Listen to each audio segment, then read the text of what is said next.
I cracked my phone and I'm mildly heartbroken because of it.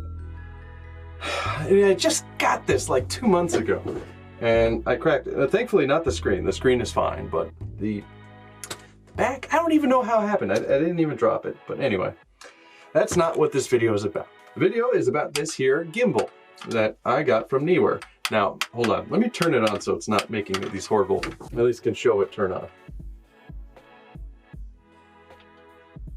Okay, it's on. I gotta pair it. There we go. Nope, there we go. Now it's moving. All right, so we're paired, I believe. So this is a gimbal from Neewer. You have most likely heard of them. They make a lot of camera stuff, a lot of studio stuff on a more budget side of the scale. And they're actually immensely popular on Amazon. So they reached out to me. They wanted me to review this because this gimbal has not received really any reviews yet on YouTube. And I am honored to be amongst the first. There was like one unboxing, but it was terrible. So at $80, actually a little less, it was like 79 or something like that, 70 and some change. What do you get as far as a gimbal? Now, phone gimbals can be 100, 120, sometimes 200, even a little bit more, depending on what brand you buy it from. Now, Neewer offers a good budget value. However, there is a caveat at that. So let's talk about the stabilization. That sometimes happens. But for the most part, it does a good job for everyday motion, keeping it pretty level. You can throw it off with drastic movement, but for the most part, it does a good job at keeping it where you want it to be. There is also this thumbstick so that you can do manual pans, and it has a good range of motion, so you can really spin this thing around.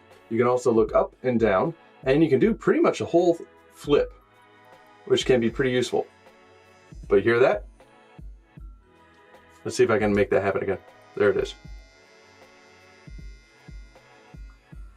That can make audio somewhat unusable with some of the footage. Now, if you're doing some more advanced stuff that you would really want smooth motion for, a lot of times that would be B-roll. Now, if you're doing pans and tilts like that, and you're going to slow it down later or use it as B-roll, a lot of times you're not going to include that audio, so that won't be a big deal.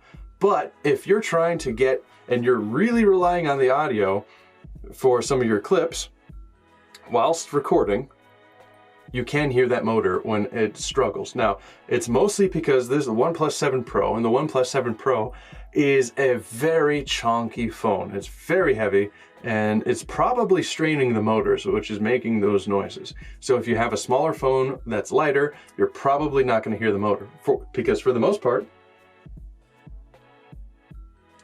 just moving it around like this, where it's not struggling, don't hear it that much.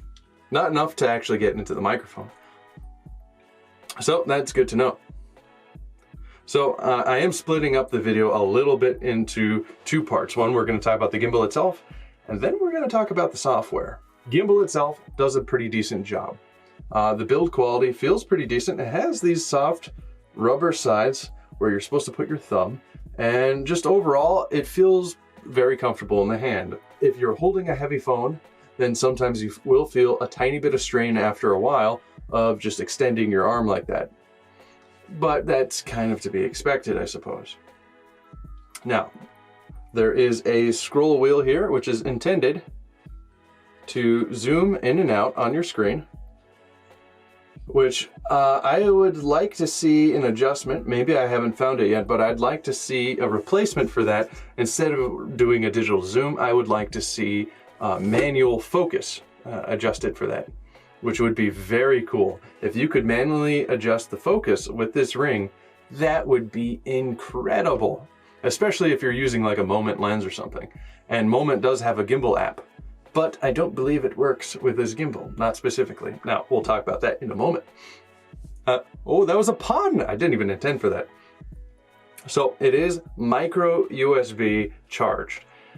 Wish it was Type-C, although it doesn't really matter. It's just only for continuity's sake, where you're most likely going to be carrying around a Type-C now instead of micro USB. Now, micro USB and Type-C aren't going to really charge any differently for this device, but it would be nice just to have one wire to worry about, because my phone charges through Type-C. It'd be nice if this was also just Type-C.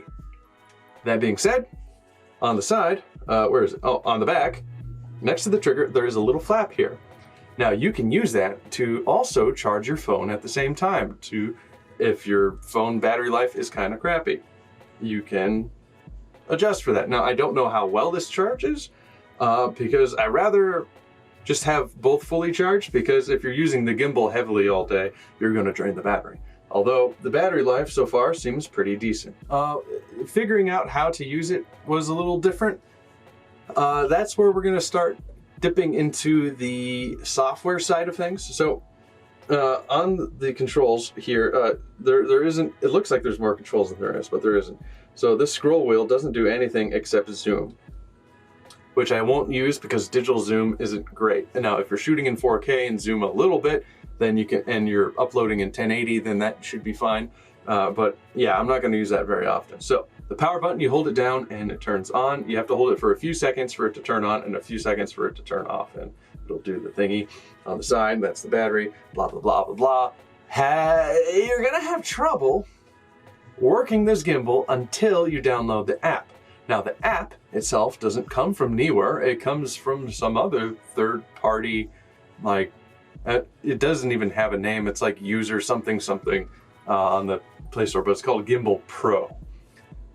It's not a great app. It's okay, but you do need to launch it in order to use the gimbal properly. Otherwise, it'll just kind of flop around. However, let's spin this around so you can see. Oh, other way.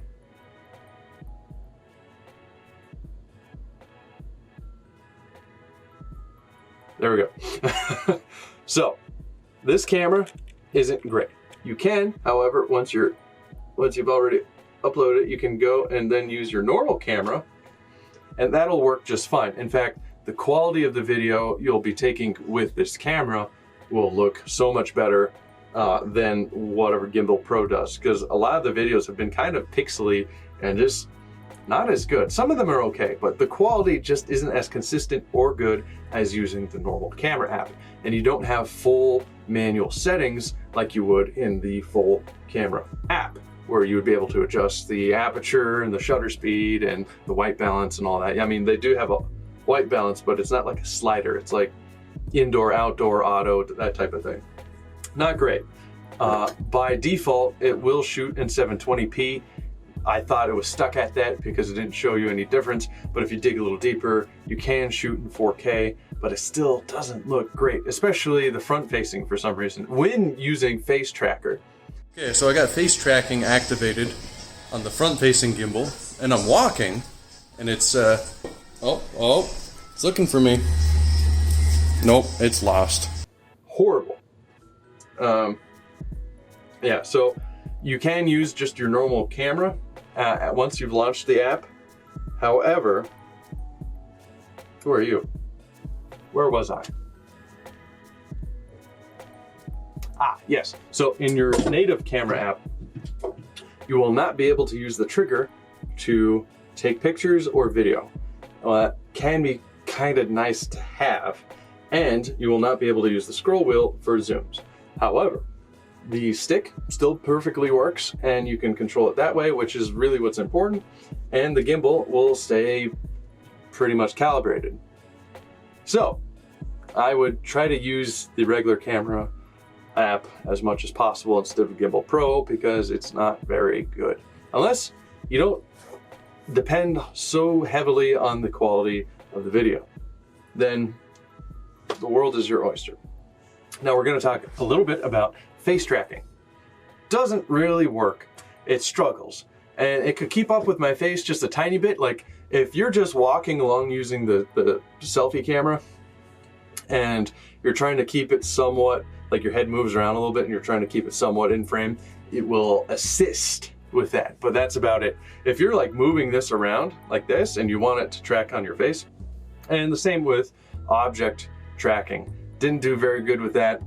I don't know who this, I feel like they just bought into like some third-party gimbal maker guy who just wanted to make something that worked with cheap gimbals, and then they're like, oh hey, let's just pay for licensing, have them patch our gimbal in, all that. I would like to see an actual app from Neewer to help with this, but it does what it needs to in connecting this, and I'm not really gonna fault the gimbal for that. I feel like they've made a fine gimbal, but not having good software does hurt it a little bit.